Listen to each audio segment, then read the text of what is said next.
စကားပြောတာကအခုဆိုရင်နေ့စဉ်သုံးနေကြကိရိယာတစ်ခုလိုဖြစ်နေပြီနော် ဟုတ်ပါတယ် ဒါပေမဲ့ပြဿနာကလေကိုတကယ်လိုချင်တဲ့ရည်သွေးမျိုးကိုစိတ်ကူးတဲ့ကအတိုင်းတိတိကျကျရလက်မျိုးကိုရဖို့ကြတော့တော်တော်မလွယ်သေးဘူးရှင် မှန်ပါတယ်ရလာတဲ့အဖေတွေကတခါတလေကြအရင်ရေးပွေးစာနေတတ်တယ် အဲ့ဒါပဲဒီနေ့ဆွေးနွေးမှာကတော့အဲ့ဒီအခြေအနေနဲ့ဘလို့ရုံထွက်မလဲဆိုတာပဲ AI ကိုရိုးရိုးမေးခွန်းထုတ်တဲ့အထက်ပို့ပြီးတော့ကိုလိုချင်တာကိုတိတိကျကျထုတ်ပေးနိုင်အောင်ဘလို့ညွှန်ကြားရမလဲဆိုတော့ prompt engineering အကြောင်းကိုနက်နဲ့ပြောကြမယ်လေ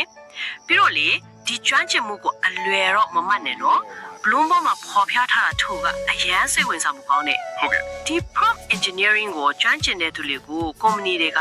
တစ်နှစ်ကိုဒေါ်လာ3သိန်းကျော်ပေးပြီးအလုပ်ခန့်နေကြတာတဲ့ ဟုတ်ပါတယ် ကိုရင်ရေးတဲ့ဆိုရမလို့ပဲနဲ့ဒီလောက်တန်ဖိုးရှိတဲ့အရေးအချင်းတစ်ခုရဲ့နောက်ွယ်ကနီးလန်းတွေကိုဒီနေ့အတူတူလေ့လာကြည့်ကြရအောင်ရှင် ကောင်းတဲ့အကြမ်းပါဗျာခင်ဒီနေ့ဆွေးနွေးမှုရဲ့အဓိကရည်ရွယ်ချက်က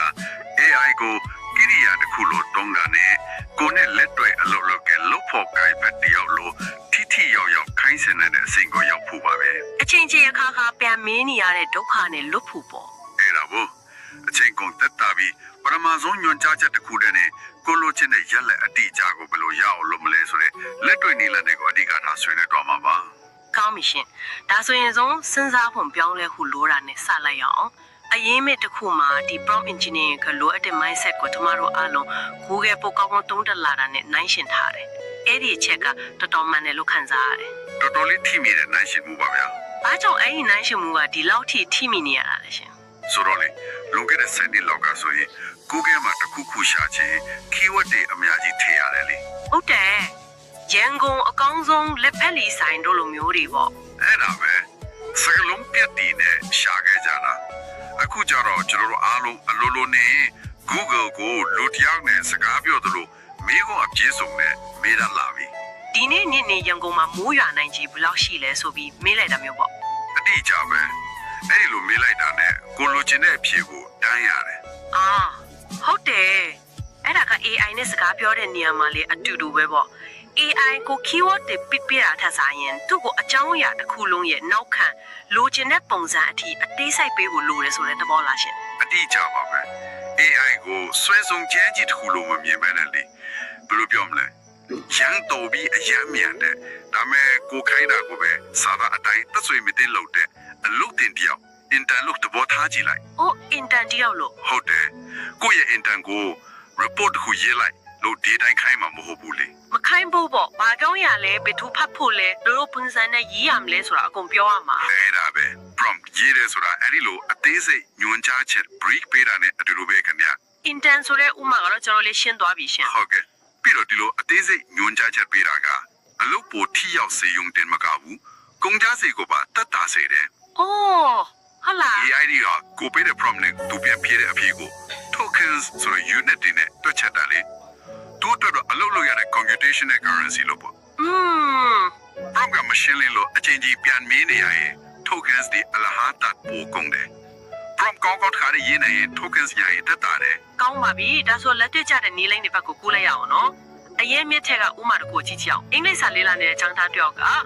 AI ကို correct my paragraph ဆိုပြီးကျွန်တော်စာပိုက်ကိုပြင်ပေးမှလို့ခိုင်းလိုက်တယ် ဟုတ်ကဲ့ ကျမကိုယ်တိုင်လည်းဒီလိုပဲခိုင်းပြီးမှာပဲဘာလို့ဒါကမကောင်းတဲ့ prompt ထင်နေရတာလဲရှင် မကောင်းဘူးလို့တန်းပြောလို့မရဘူးပေါ့လေဒါပေမဲ့တန်းပေါ်နဲ့နာ prompt လို့တော့ပြောလို့ရတယ် တန်ဖိုးနဲတယ် ဟုတ်တယ်သူကခိုင်းတဲ့အတိုင်းတတားမှန်အောင်တော့ပြင်ပေးလိုက်တယ်ဒါပေမဲ့အဲ့ဒီမှာပဲပြီးသွားပြီစာလေးလာနေတဲ့သူတွေဘာမှသိယူမှုအတွေ့အကြုံမရတယ်ဘူးတလန်းသွားဆက်သွယ်မှုတတ်တယ် ဟုတ်ကဲ့အပြန်လဲအကျိုးမရှိဘူးပေါ့နော် အဲ့ဒါ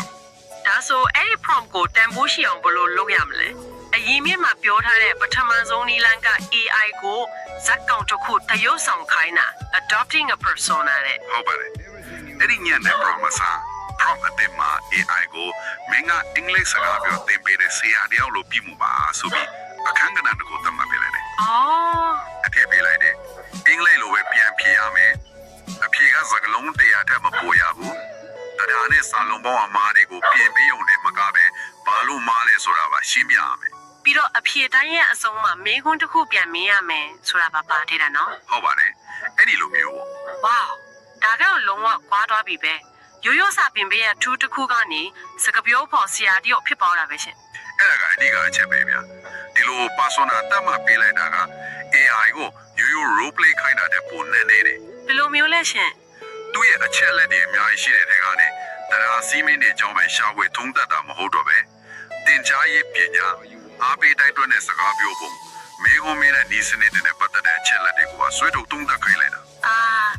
သူ့ကိုသိမြင်မှုဆိုင်ရာမူပေါင်း cognitive framework တစ်ခုချပေးလိုက်တာနဲ့တူတယ်ဆိုတဲ့သဘောပေါ့ အတွေ့အကြုံရှိသွားရော ဒီနီလိုင်းကတင်ယူမှုအတွက်ဆိုရင်တော့တော်တော်သုံးဝင်ပါပဲဒါဆိုဖန်နီမှုပိုင်းမှာတော့ဘလို့အသုံးချလို့ရအောင်လဲအရင်မြစ်ထဲမှာညီမဖြစ်သူရဲ့အထက်တန်းကျောင်းဆင်းပွဲအထက်ကဗျာရေးခိုင်းတဲ့ဥမာတခုကတော့တော်တော်အောက်ဖို့ကောင်းနေရှင် အဲ့ဒီဥမာက persona ကိုဘလောက်အသေးစိတ်အထိသုံးနိုင်လဲဆိုတော့ပြလာပဲပထမ prompt ကရိုးရိုးပဲကျောင်းစင်ပွဲအတွက်ကြပြတဲ့ဘုတ်ရေးပေးတာဆိုတော့ တမန်ကဗျာတပုတ်ပဲထွက်လာတယ်လေကောင်းတော့ကောင်းတယ်ဒါပေမဲ့ဘယ်သူမှမဆိုသုံးလို့ရတယ်ရေပြည့်ရဆန်တဲ့ကြဗျာပဲ ဟုတ်တယ် ပြီးတော့ဒုတိယ prompt မှာတော့ persona ကိုအရန်အသေးစိတ်ထည့်လိုက်တယ်မင်းက Helena ဆိုတဲ့ကြဗျာဆရာမတယောက်အသက်25နှစ်မင်းရဲ့အရေးအသားကဖြစ်ပေါ်ကြပြဆရာမ Ruby ကောင်ရဲ့ဟန်မန်မျိုးနဲ့ဆင်တူတယ်အခုအသက်18နှစ်ပြည့်ပြီးကျောင်းပြရတဲ့မင်းရဲ့ညီမလေးတော့ကြပြတစ်ပုတ်ရေးပေးပါလို့တောင်းဆိုလိုက်တယ် ဒီမှာအချက်လက်၃ခုကို AI ကထည့်သွင်းစဉ်းစားရတော့မယ်ပထမတစ်ခုကအသက်အရွယ်နဲ့ဆက်ဆံရေးဒုတိယတစ်ခုကစာရေးဟာ Ruby ကောလို့ရိုးရှင်းပြီးခန်းဆောင်ချက်ကိုတိုက်ရိုက်ထိတဲ့ပုံစံမျိုး ဟုတ်တယ်တတိယတစ်ခုကအကြောင်းအရာကြောင်းပြီးလို့ဘဝအသစ်စတင်ခြင်းပေါ့ဒီအချက်လက်ဒီပေါင်းစပ်လိုက်တော့ AI ကအရန်ကိုပုတ်ကိုရေးဆိုင်ပြီးထိမိတဲ့ခန်းစားချက်ပါတဲ့ကြပြတဲ့ဘုတ်ကိုဖန်တီးပေးနိုင်ခဲ့တယ် ညီမလေးလို့ခိုးသုံးတာတွေຫນွေဦးဆက်ရှိချိန်မြောက်ဆိုတဲ့စကားလုံးမျိုးတွေကအလိုလိုပါမလာတာတွေ့ရတယ်နော် အဲ့ဒါပေါ့ ဒါကတော်တော်စွမ်းတယ်ရှင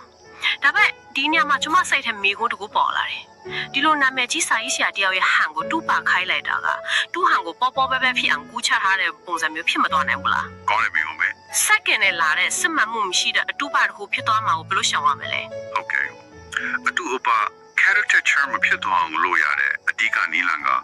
style ကိုလမ်းညွှန်ချက်တစ်ခုအနေနဲ့ပဲတုံးပြီးကိုယ်ပိုင်အချက်လက်တွေနဲ့ပေါင်းစပ်ပေးဖို့ပဲ Ruby ကဆိုတာကကြပြရဲ့ဘလို့ရေးရမလဲဆိုတဲ့ဟမန်ကိုလမ်းညွှန်ပေးတာ ဟုတ်ကဲ့ ဒါပေမဲ့ကြပြရဲ့ဘာအချောင်းရေးရမလဲဆိုတဲ့အတိတ်ကတော့ကိုပေးလိုက်တဲ့အမနဲ့ညီမကြားကဆက်ဆံရေးကျောင်းဆန်ပွဲဆိုတဲ့ခန်းစားချက်ဒီကနေလာတာလေ အော်စတိုင်နဲ့ကိုယ်ပိုင်အကြောင်းအရာပေါင်းဆက်လိုက်မှတမူထူးပြီးထိမိမတဲ့ရလမျိုးထက်လာတာပေါ့ မှန်ပါတယ် ကောင်းပြီရှင် personal က AI ကဘယ်သူဖြစ်ရမယ်ဆိုတာကိုတတ်မှတ်ပေးတာပေါ့ဒါပေမဲ့ကျွန်မမြေကြုံနေတာမှပြဿနာတစ်ခုရှိသေးတယ်အချင်းချုပ်ခိုင်းလိုက်ရင်နောက်ထပ်စာစီစာကုန်းတစ်ပုံပြန်ထွက်လာတာမျိုးပဲ ဟုတ်ပါဂျုံဘူးပါတယ် အဲ့ဒါကြတော့ AI ကဘယ်သူဖြစ်ရမယ်ဆိုတာထက်သူပါပြန်ပေးရမယ်ဆိုတာကိုတတ်မှတ်ဖို့လိုတာနဲ့တူတယ်အရင်မျက်တိမှာအဲ့ဒီအကြောင်းနဲ့ပါနေမလားရှင် အတီးရကြပဲအဲ့ဒါကဒုတိယအကောင်းဆုံးလက်တွေ့ကျင့်သုံးနည်းဖြစ်တဲ့ရလိုက်ရဲ့ပုံစံကိုတိတိကျကျသတ်မှတ်ပေးခြင်း specifying the output format ပဲ အော် output format ဟုတ်တယ်အချင်းချုပ်ဆိုတဲ့စကားလုံးကလူတစ်ယောက်နဲ့တစ်ယောက်တောင်အတိတ်မဲ့ဖွင့်ဆိုပုံမတူနိုင်ဘူး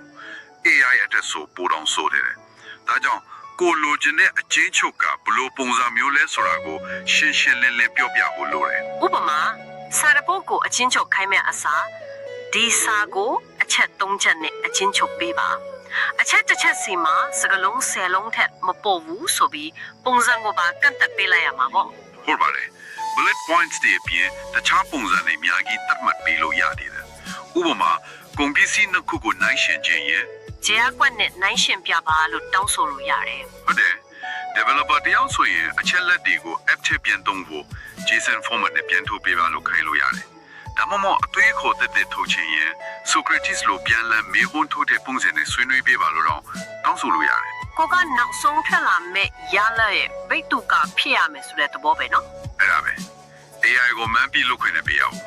ဟာအဲ့ဒါကိုကျွန်မအရင်ဘက်ကတည်းကသိရင်ကောင်းမှာတာလုံကောင်း idea တွေ brainstorm လုပ်ခိုင်းတာစာတပုတ်လုံးပြန်ထွက်လာတယ် ဟုတ်ကဲ့ မတူညီရဲ့ idea 10ခုကိုစည်ရင်းလုပ်ပြီး idea တစ်ခုချင်းစီမှာခေါင်းစဉ်တစ်ခုနဲ့တစ်ကြောင်းနဲ့တော့ရှင်းပြချက်တစ်ခုပါရမယ်လို့ခိုင်းလိုက်ရင်အများကြီးအလုပ်တွင်မှာပဲ အဲ့ဒါပါပဲခင်ဗျာနောက်ပြီးဒီ format တမဲ့တဲ့နေရာမှာမလို့အမေအရာတွေကိုပါထည့်ပြလို့ရတယ်ဒါကို decorative constraints လို့ခေါ်တယ် ။အော်မလိုအပ်မယ့်အရာတွေ ဟုတ်တယ်ဥမာဒီဆောင်းပါးကိုအချက်3ချက်နဲ့အကျဉ်းချုပ်ပေးပါလုံငန်းရင်းသုံးစကားလုံးတွေဖြစ်တဲ့ synergy တို့ leveraging တို့လုံးဝမသုံးပါနဲ့ဆိုပြီးကန့်သက်လို့ရတယ်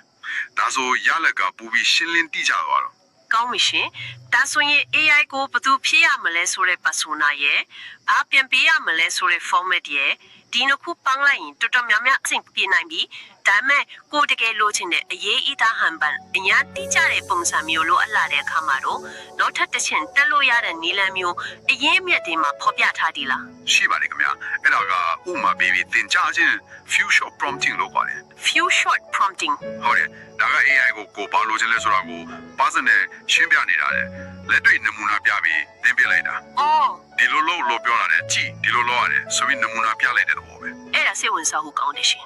လက်တွေ့မှာဘလို့အတုံးချရမလဲ ဥပမာတစ်ခုပြောပြမယ်ခုမှ customer reviews ရှိတယ်အဲ့ဒါတွေကို marketing အတွက်ဆွဲဆောင်မှုရှိတဲ့ tweet အတိုးလေးတွေအဖြစ်ပြောင်းချင်တယ်ဆိုပါစို့ ဟုတ်ကဲ့ ဒီ review ကို tweet အဖြစ်ပြောင်းပေးလို့ရိုးခိုင်းတယ်တာမန်ရလည်းပဲရနိုင်မယ် few short prompting နဲ့ဆိုရင်တော့ကိုယ်တိုင်ဥပမာနှစ်ခုလောက်အရင်ရေးပြမယ် အော်ကိုယ်တိုင်ရင်လုတ်ပြမှာပေါ့ ဟုတ်တယ် review တစ်ခုကိုကိုလိုချင်တဲ့ tweet ပုံစံနဲ့ပြောင်းပြမယ်နောက် review တစ်ခုကိုလည်းအလားတူပြောင်းပြမယ်ပြီးမှကဲအခုဒီ review တစ်ခုပြောင်းပေးဆိုပြီးခိုင်းလိုက်တာ ဝါဒါ prompt တစ်ခုထဲမှာတင် AI ကိုအလုပ်တင်ပေးလိုက်တာပဲသူ့ကိုအလုပ်အကြောင်းရှင်းပြရုံတင်မကပဲအရင်ကလုပ်ခဲ့တဲ့အောင်မြင်တဲ့နမူနာတွေကိုပါပြပြီးဒီပုံစံတိုင်းလုပ်လို့ခိုင်းလိုက်တာပဲဒါတော့တကယ် game changer ပဲရှင် ဟုတ်ပါတယ်အထူးသဖြင့်ပုံစံတကျချက်ခ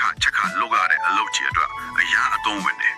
ဥပမာ email တွေကိုအရေးကြီးမကြီးခွဲခြားတာ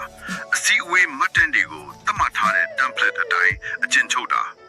ဒါမို့ကို brand ရဲ့တိတန့်ရေးသားဟန်ပါအတိုင်းရေးခိုင်းတာမျိုးတွေအတွက်ဆိုရင်ဒီနီလာကအတိအကျဆုံးနဲ့စိတ်အချဆုံးပဲဖြစ်မှာပေါ့ အဲ့ဒါပါပဲခင်ဗျာ ကောင်းပါပြီရှင်ဒီနေ့ဆွေးနွေးခဲ့တာတွေကိုပြန်ကြည့်ရင် AI နဲ့ဆက်ဆံရေးမှာစဉ်းစားပုံကိုအရင်ပြောင်းရမယ်သူ့ကိုအရာရာတိတဲ့စက်ကြီးလို့သဘောမထားပဲကိုနဲ့အတူအလုပ်လုပ်တဲ့သူတယောက်လိုမြင်ရမယ် ဟုတ်ပါတယ် ပြီးတော့သူ့ကိုကောင်းကောင်းစီမံခန့်ခွဲတတ်ဖို့လိုတယ်သူ့ကိုရှင်းလင်းတဲ့အခန်းကဏ္ဍ persona ပေးရမယ်ရှင်းလင်းတဲ့ရလဒ်ပုံစံ format ကိုတတ်မှတ်ပေးရမယ် ပြီးတော့လွာလာရင်ကောင်းတဲ့ဆိုတာဒီလိုမျိုးဆိုတဲ့ဥပမာ few short prompting တွေနဲ့ပါလမ်းညွှန်ပေးရမယ် ဟုတ်ကဲ့ ဟုတ်ပါတယ်နောက်ဆုံးရင်းနဲ့စဉ်းစားစရာလေးတစ်ခုခြံထားခဲ့ချင်ပါတယ်ခင်ဗျာအရင်မြတ်မှာ1990ခုနှစ်တည်းက Eliza ဆိုတဲ့ပထမဆုံး chatbot တွေထဲကတစ်ခုကြောင်းဖော်ပြထားတယ် အော် Eliza ဟုတ်တယ်သူ့ကိုတီထွင်ခဲ့တဲ့ Joseph Weizenbaum ကလူတွေက Eliza ဟာစေယုံမှန်တိတိကြီးနဲ့အဲ့ဒီ chatbot ကသူတို့ကိုတကယ်နားလည်ပေးတယ်လို့ခံစားကြတဲ့အပေါ်မှာအရန်ကိုအံ့ဩတုန်လှုပ်ခဲ့ရတယ်လို့ဆိုတယ် စိတ်ဝင်စားစရာပဲ အခုဆယ်စုနှစ်များစွာကြာပြီးတဲ့နောက်မှာတော့ကျွန်တော်တို့က AI တွေကိုလူသားတွေရဲ့ဇက်ကောင်လေးနာမည်တွေ Helena လိုမျိုးပေါ့အနုပညာဟန်ပန်တွေပေးပြီးတမင်တကာလူနဲ့တူအောင်ညွှန်ကြားချက်တွေရေးနေကြပြီ ဟုတ်တယ်နော် ဒါကမင်းဟွန်းတစ်ခုကိုမင်းနေတယ်လို့ပဲကျွန်တော်တို့ကပိုကောင်းတဲ့ကိလေသာတွေဖန်တီးနေကြတာလားဒါမှမဟုတ်ဒီလိုအပြန်အလှန်ဆက်သွယ်မှုတွေကနေတဆင့်လူသားတွေရဲ့ပုံမှုနေဆိုင်တဲ့ဆက်သွယ်ချိဆက်လို့တဲ့လိုအပ်ချက်တစ်ခုကိုဖြည့်ဆည်းဖို့ကြိုးစားနေကြတာလား ဆိုလိုတာကဒီဆက်တွေကိုလူနဲ့တူအောင်ပို့ပြီးလို့လာတာနဲ့မြအနာခတ်မှာကျမတို့ကဒီလိုဆက်ဆံရေးတွေကိုဘယ်လိုတမှုထားလာကြမလဲဆိုရက် ဟုတ်ပါတယ်အဲ့ဒါကတော့စိတ်ဝင်စားစရာကောင်းတဲ့မိခွန်းတစ်ခုပါပဲ